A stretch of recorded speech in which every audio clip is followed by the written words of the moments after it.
Hello, my name is Jacob Marquez, and welcome to Building NLP Applications with Hugging Face. Let's get started.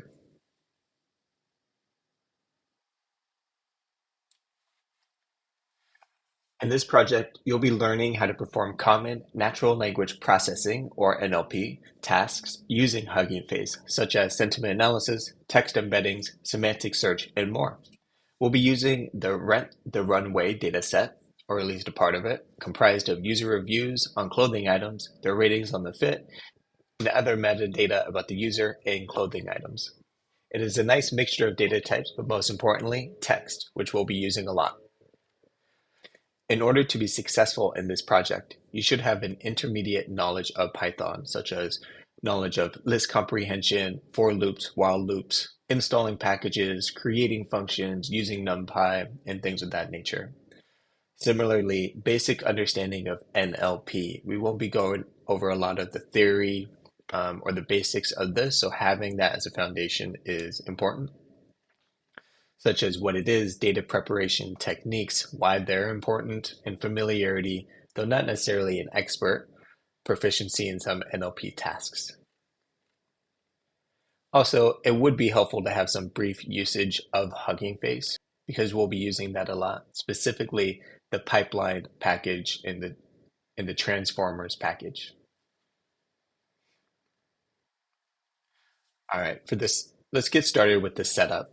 For this project, we'll need several Python packages, as you can see listed here, and they will help us with the data processing steps, visualization, and of course, NLP tasks from Hugging Face. So to do that, let's import those packages into this notebook.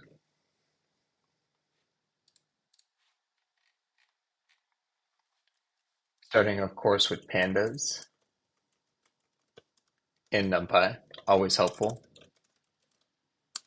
Moving on to datetime and re to help with some of the data transformation and string processing steps. Let's import matplotlib.pyplot as PLT and Seaborn to help with some of the visualization. And finally, moving on to the Hugging Face packages, we'll import transformers, specifically the pipeline package.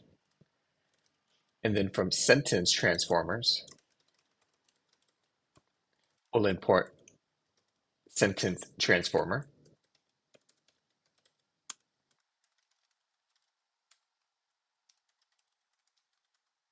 And semantic search, which we'll use in some of the later tasks in this project.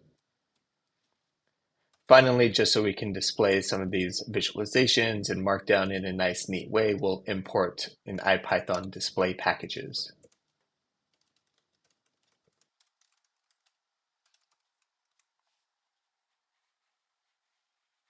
Cool. All right, next to finalize our setup, let's import the actual data that we'll be using. Again, this is runway data. It's a CSV and it's named runway.csv within this workspace. The data set contains the following columns: user ID, item ID, rating, rented for, review text, and some metadata, category, height, size, age of the user, and review date. If you're familiar with Python and specifically pandas, you know there's a quite useful function called read CSV, and that is what we'll be using here. We will call our data set runway to keep it simple. And as mentioned, it's runway.csv. Now we will also use the parse dates parameter within this function in order to parse the date, review date. This will be helpful when we move on to visualizing the reviews and how they changed over time. This particular parameter will parse this review date into the correct format and turn it into a date time data type, which is super useful. Now, just to become a little bit more acquainted with the data set itself, we will finish this task by printing the info of the data frame.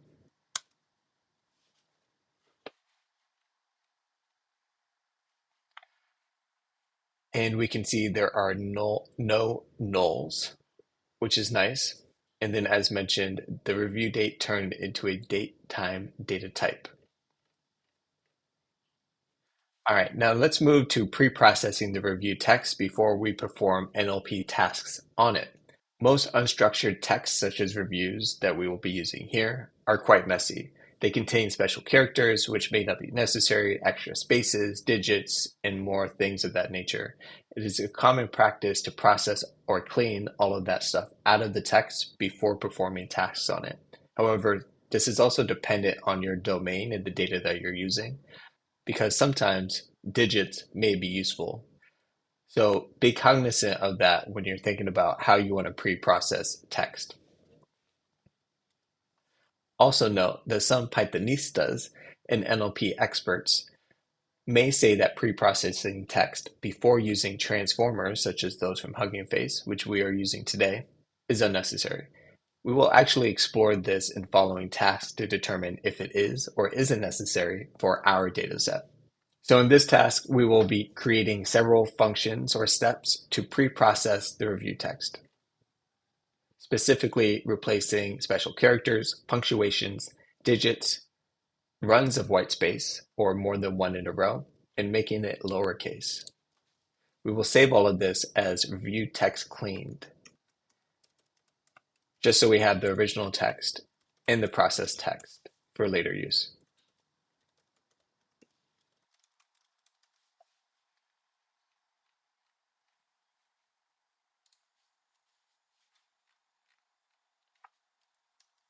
Now with pandas data frames with text data types, you can use this str method or the string method along with other functions that are available to that, such as the replace function.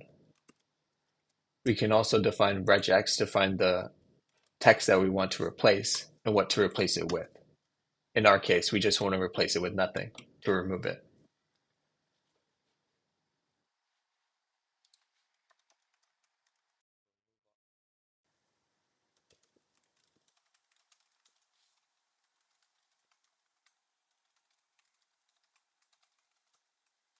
Now we will move on to removing the punctuation using the string module that we imported earlier. Since we are saving everything to this review text clean column, I will just copy and paste to make it a little bit more efficient.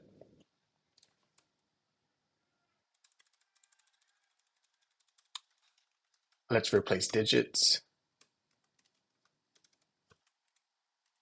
one or more, and just replace it with nothing. Copy and paste again. And this time remove white spaces, two or more, because we do want to keep spaces. We just don't want to keep runs of white spaces. And finally,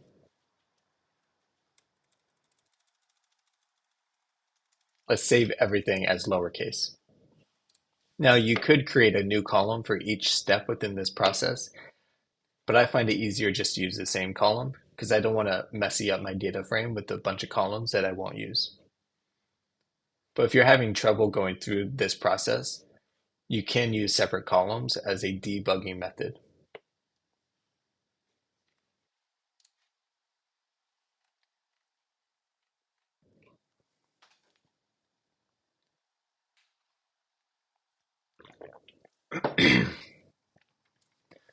Great, so the review text is now clean from extraneous characters and we're ready to start some NLP tasks, getting to the good stuff.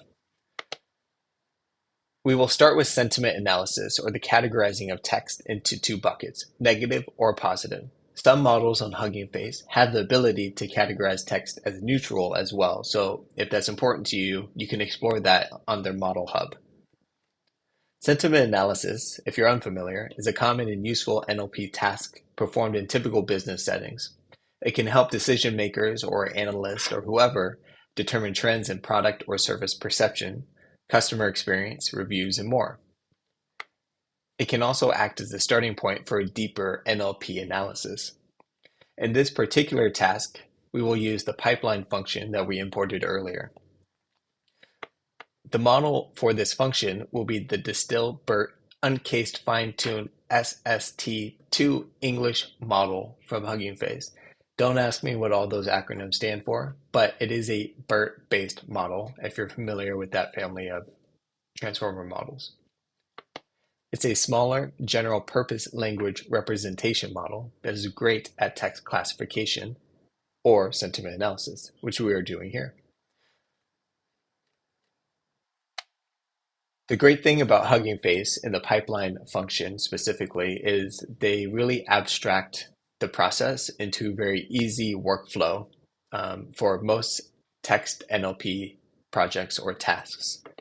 So it makes our life as an analyst, data scientist, or citizen data scientist super easy, which is why I like it.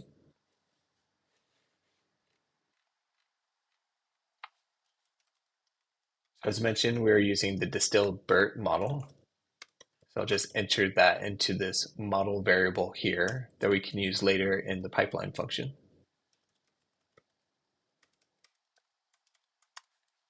You could enter this directly as a parameter within the pipeline function if you choose.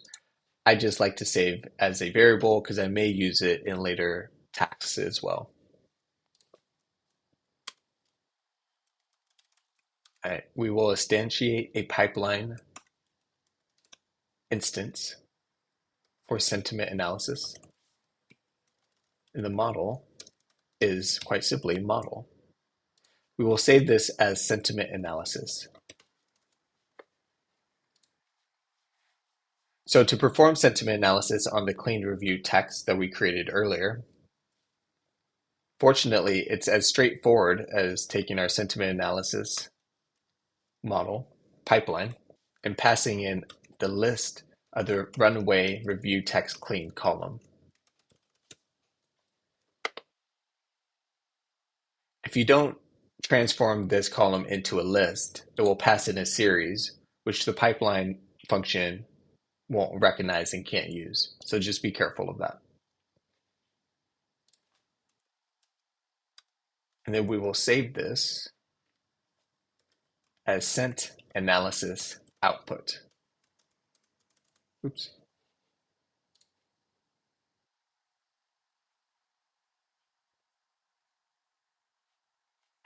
It takes a little bit longer because it's downloading the model and then building the pipeline. If you see this output, don't be alarmed. It's just simply saying that it downloaded the model, which is exactly what we want. And because of the amazingness of DataCamp workspaces, you can just hide the output because there isn't anything that we printed or need to see from this particular cell.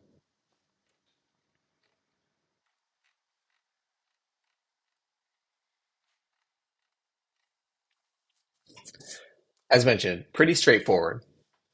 As I'm sure you're aware by now, Hugging Face hosts a lot of models which can be employed for a variety of NLP tasks. The sentiment analysis pipeline above used the default model, but you can use any model available to suit your data. There's a model hub, which you can go to in this link here, which is quite useful and very expansive in terms of what's available. For example, the fashion clip model is trained specifically for fashion-related datasets.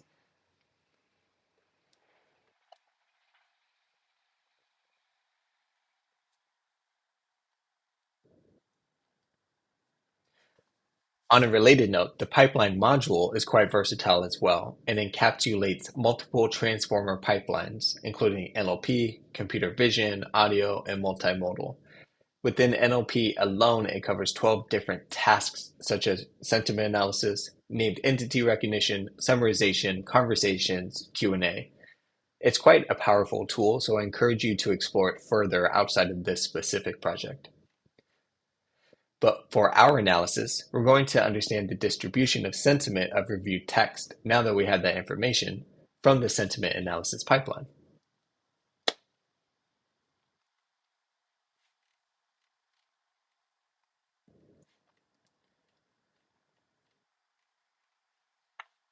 To do this, we're going to parse the output of sentiment analysis output, the variable that we saved in the previous task, into two columns, the sentiment category and the sentiment score.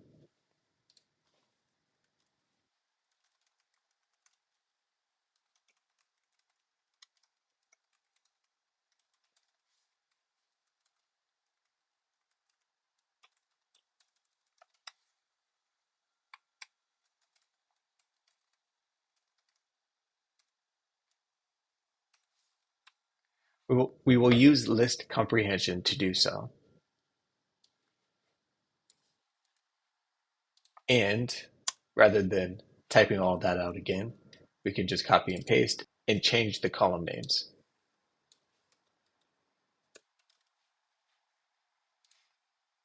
Perfect. Now we're going to create a histogram from the clean sentiment score column specifically.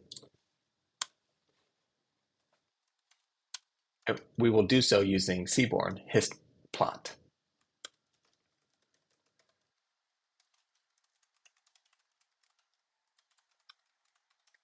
We will use clean sentiment score as X and set the number of bins equal to 20. It is always good practice to include a title, X label, and subtitle if you need one. So we're going to do that here.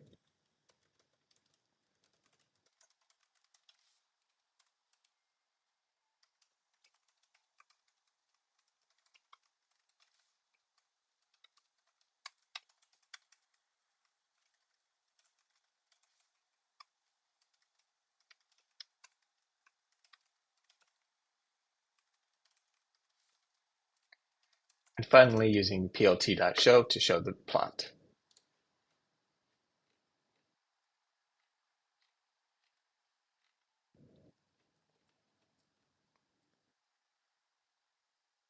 The distribution is informative from a global perspective, i.e. the reviews skew positive, which indicates a pretty great customer experience. However, it doesn't tell a complete story. We don't know what's creating a positive customer experience, what specifically about these items the users like, or what they don't like, or when this even started happening. However, now that we have sentiment and sentiment score, we can explore even more trends of the sentiment across different facets of the data over time, between products, etc. Dissecting the data in this way, based on the business questions of interest that you may have in future projects, will explain more about what is going well and what needs improvement. So in this next task, we will be exploring how sentiment changed over the years. If you're interested, feel free to explore other facets as well.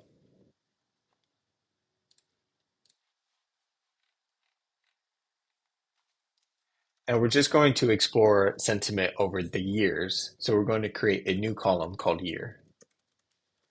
And this will be from the review date column itself. Now, again, because we transformed it into a date time data type, we can use the DT date time method on the pandas data frame to take all those date times and extract the year.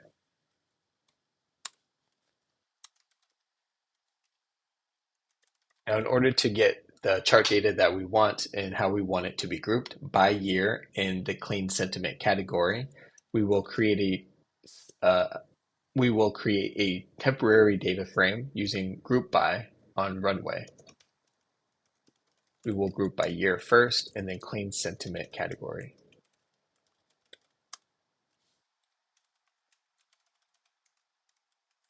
Setting as index as false because we want those two group by columns, year and sentiment category, to also be columns within this temporary data frame.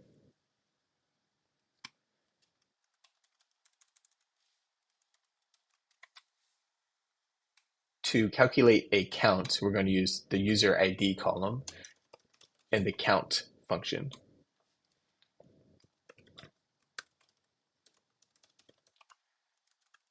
Let's rename the columns, specifically this count column, to count. But we will pass in a list with the other two column names as well. Finally, we're going to use Seaborn again to create a bar plot. Data equals chart data, X equals year, Y equals count. We will be coloring the bars with the sentiment category column. To do that, we can use the hue parameter and set it to clean sentiment category. And finally, we don't want to see the error bars, so we'll set this to none. And again, great practice to include titles and labels.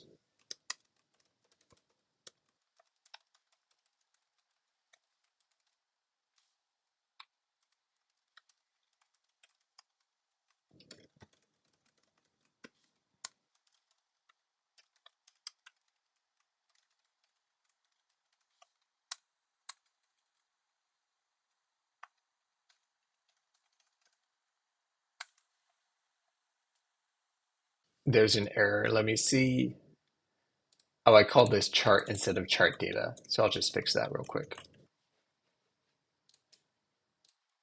Debugging on the fly. Nice. And now we have a bar charts showing sentiment over the years. And we can see again a lot of positive reviews coming in, especially around 2019. It skyrocketed. Negative reviews also increased over the years, but not at the same rate. So there's something about 2019 and the following years, 2021, again, another um, fluctuation in positive reviews. Could be interesting to dig into. It could be potentially a revamp of the customer experience or product quality. So we can dig into the reviews a little bit more to understand that.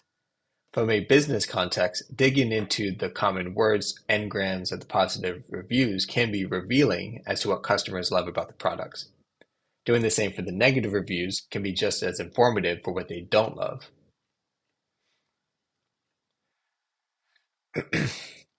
Before moving on, remember I said that some people think that pre-processing text doesn't matter for sentiment analysis, especially with transformers. So we're going to test that here. In this task, we're going to take a second to build another sentiment analysis pipeline, but in this case, without processing the text. So on the review text column, then we will compare the two pipelines to understand if cleaning made a difference in categorizing sentiment.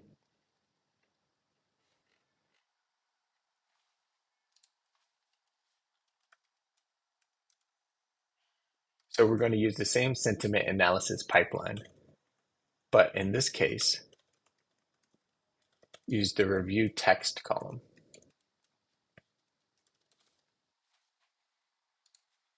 And let's save it as sent analysis 2.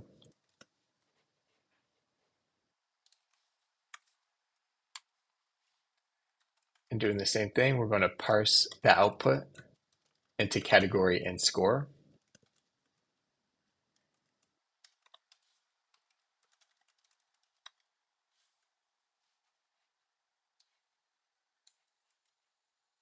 Just copy and paste that. Instead of label, we're going to get score. Instead of category, we're going to call it score. Simple enough. Now, to determine if it's the same or different, we're going to use what is known as a confusion matrix. If you're unfamiliar with the confusion matrix, now's a good time to take a quick second and go Google, Bing, or whatever your favorite search provider is, learn a little bit about it. But quite simply, it's just a way to understand the output of a model, or in this case, a pipeline, compared to the true value. Now, to build the confusion matrix, we're just going to use pd.crosstab. We're going to pass in two columns, the review clean sentiment category and the sentiment category.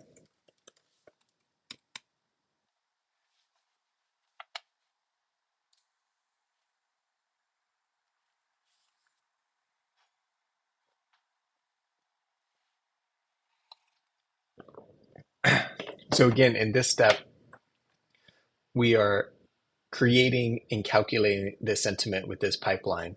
So this is going to take a little bit longer than the other steps. Great.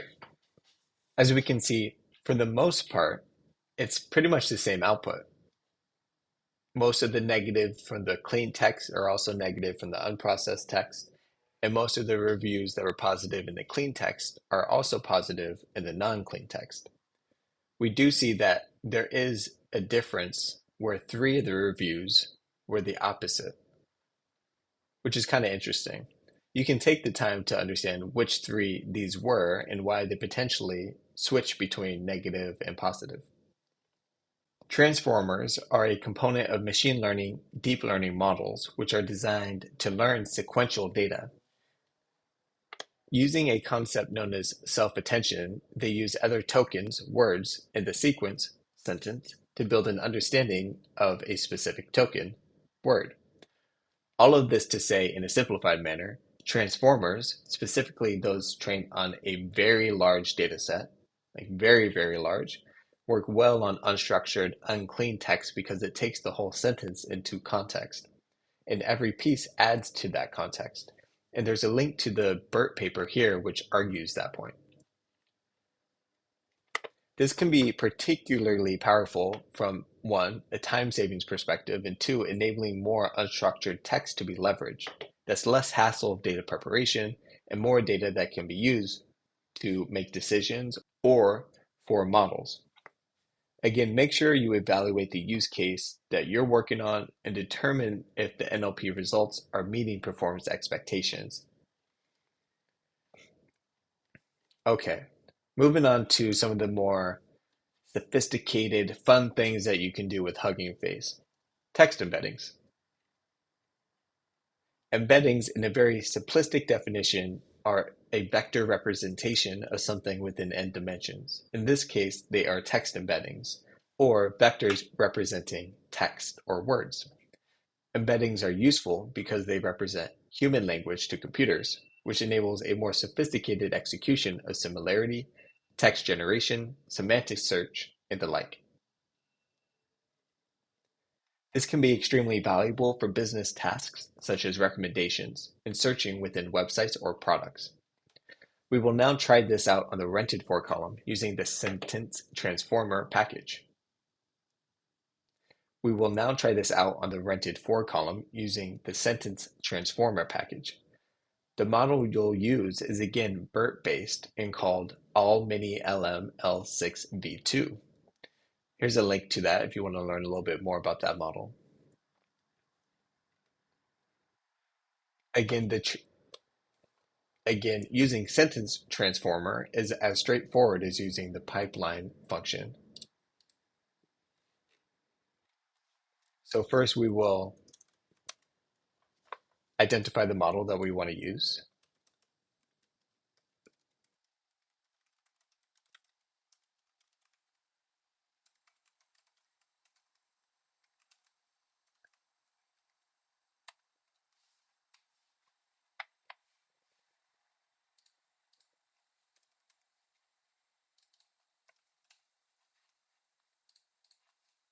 And we will instantiate a new sentence transformer object. Try saying that 3 times fast.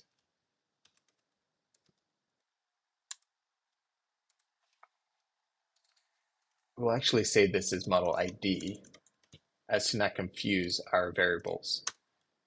And we'll say this is model.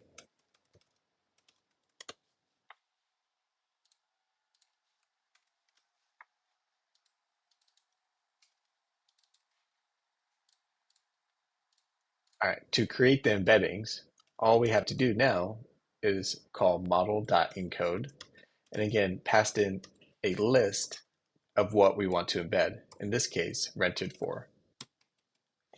We will save this as embeddings.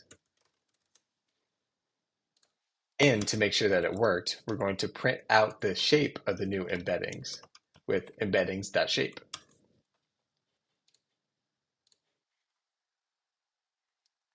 Again, you're going to get some of this output, which is essentially downloading the model that we defined, creating the object, the sentence transformer object, and then calculating the embeddings. Oops. And as we can see, there are 1,506 observation or rows, and the embedding size is 384 dimensions. A higher dimensional embedding can capture more of the relationship between words, which is fantastic. However, for some tasks, such as clustering, it can be a challenge. Clustering tends to perform poorly with higher dimensions of data, i.e. the curse of dimensionality. which poses a common challenge in text mining and NLP. Therefore, dimensionality reduction is often employed in order to calculate distance between embeddings before calculating clusters. Since the transformer is constructed in such a way to be better at learning context, text that are similar should have similar vectors and therefore be closer together, i.e. in the same cluster. So in this task, we are going to perform a couple of things. We are going to perform dimensionality reduction using tsne from sklearn. So let's import that here.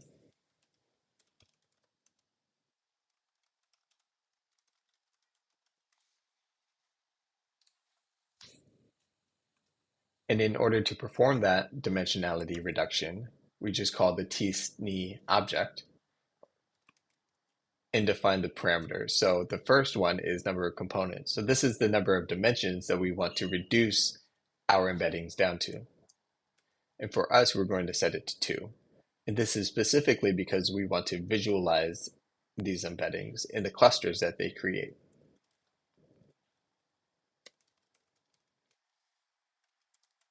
Setting random state to 42 for reproducibility.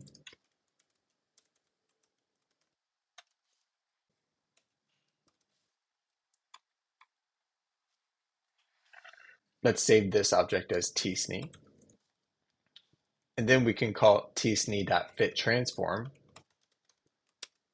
to calculate the actual dimensionality reduction on the embeddings themselves. And save this as tsne dims.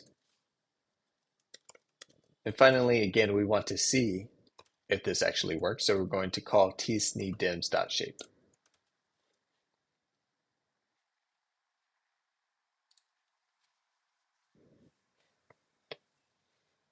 And in fact, it did.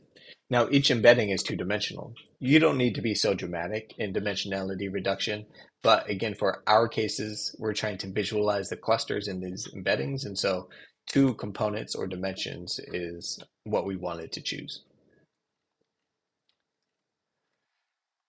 So now we can move on to exactly that, visualizing these embeddings within a scatter plot. Now to do that, we're going to extract the x and y dimensions from that tsne dims variable or object and save it as new columns.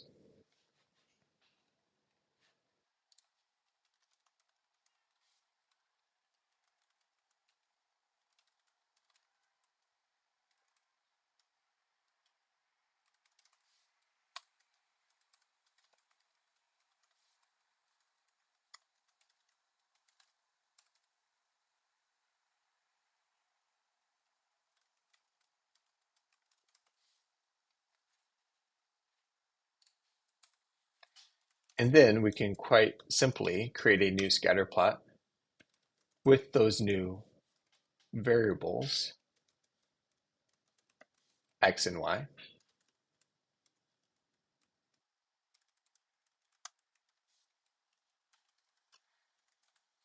And we want to set the hue to category, so then we can understand how the categories of the items or products are represented within these clusters and embeddings.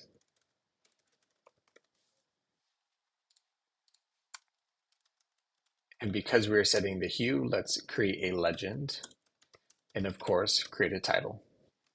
It's called Embeddings Visualized for Rented for Reasons and category using tsne.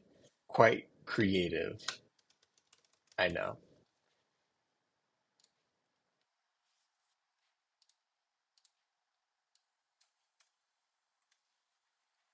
Perfect.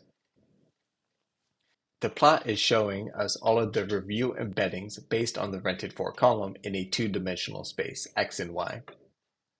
The color is indicating the type of item rented, i.e. a dress, gown, or sheath. There are clearly 2 main clusters in this dataset for rented for. the blue cluster, which is mainly gowns, and this bottom right-hand cluster, orange cluster, which is mainly dresses. This is a simple example, yet still very informative about how customers rent items for which types of occasions. The gowns may be for more extravagant occasions, and the dresses for something a little bit more low-key or less formal. Embeddings are not only cool to visualize, as we did above, they also facilitate semantic search, which is searching with meaning or with when context is available. The goal is to infer what the user's intent is, then find the most relevant results. This is different from lexical search, where a search engine looks for literal matches of a query. Both have strengths and weaknesses, which we encourage you to research further.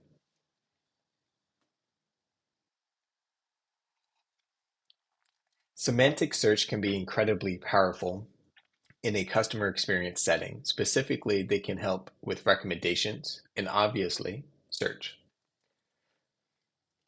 So to get your feet wet with semantic search, we're going to do it in this task using the sentence transformer package.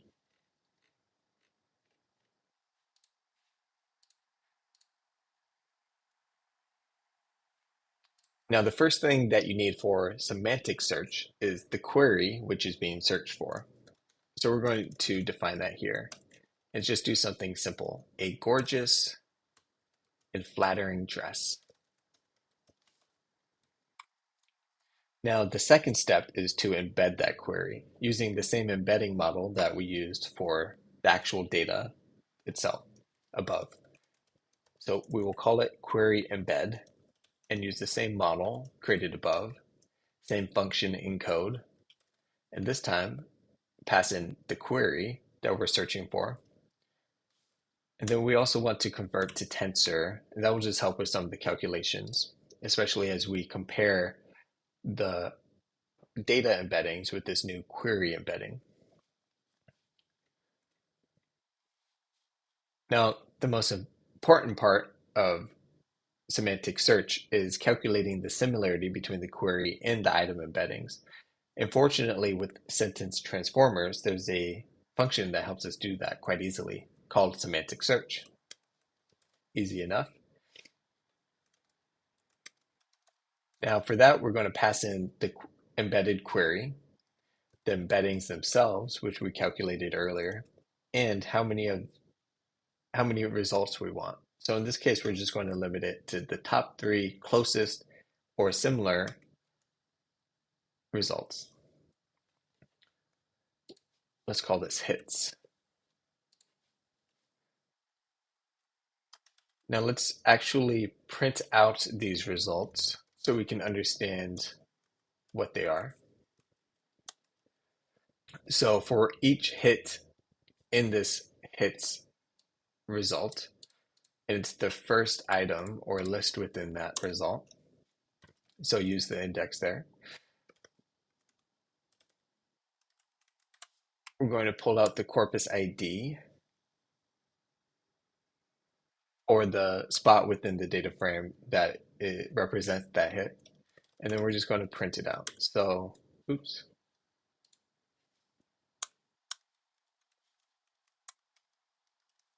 So we're going to print out the item ID.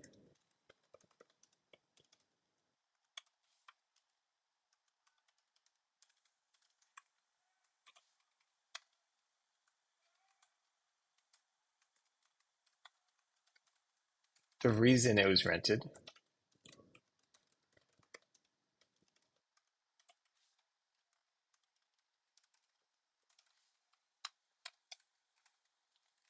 And then finally, the review text for that item. Make sure you're using iloc and not loc because we are searching with an index that is an integer.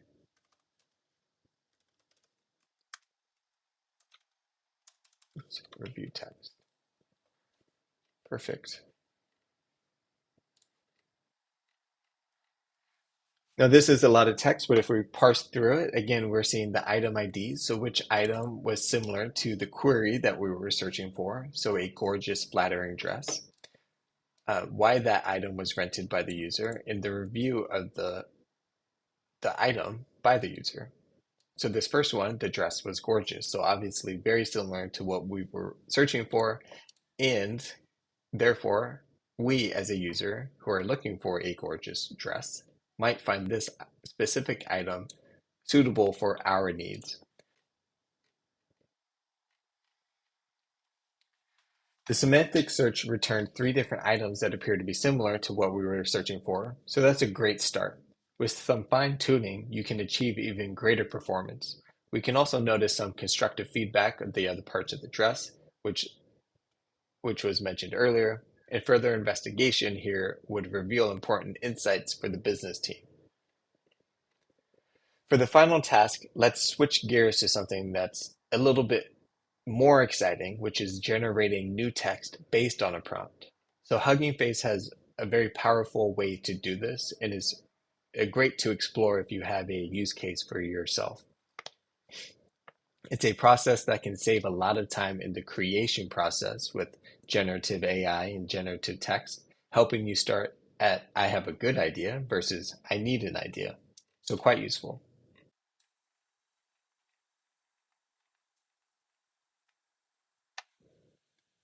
So in this final task, we'll switch back to the pipeline module.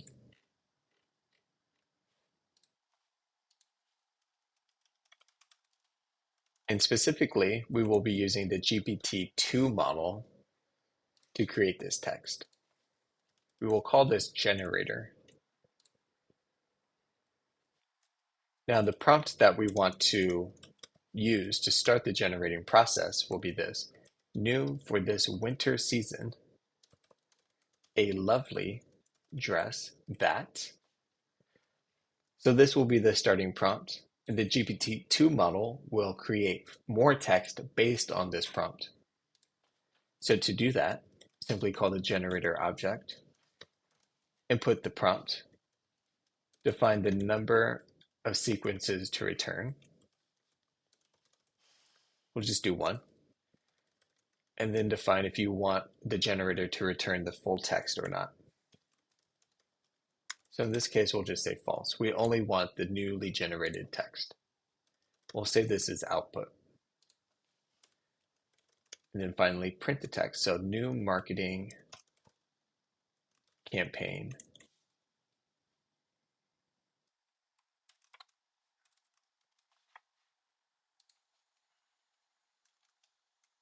Prompt, output. And it's saved in the generated text column or property.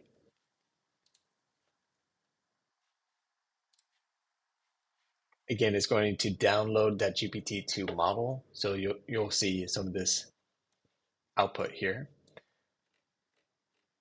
It's going to take a little bit longer because it is downloading the model, but not as long as some of the other models that we use, and you can see the output here. So for this new winter season, a lovely dress that is absolutely amazing, which again, we ended at a lovely dress. So the generated text is that is absolutely amazing. And from now until April 7th, if you're looking to take advantage of this gorgeous look and have your own pair, make sure to head over there to get a copy. So kind of interesting, maybe not exactly what we want and potentially not our exact date, but it's a starting place in terms of a marketing campaign copy that we can work from. And that's it. You just performed several NLP tasks using Hugging Face. It's a place to get you started, hopefully, and inspire you to dive a little bit deeper into Hugging Face and NLP with your particular use cases. And hopefully you enjoyed it. See you next time.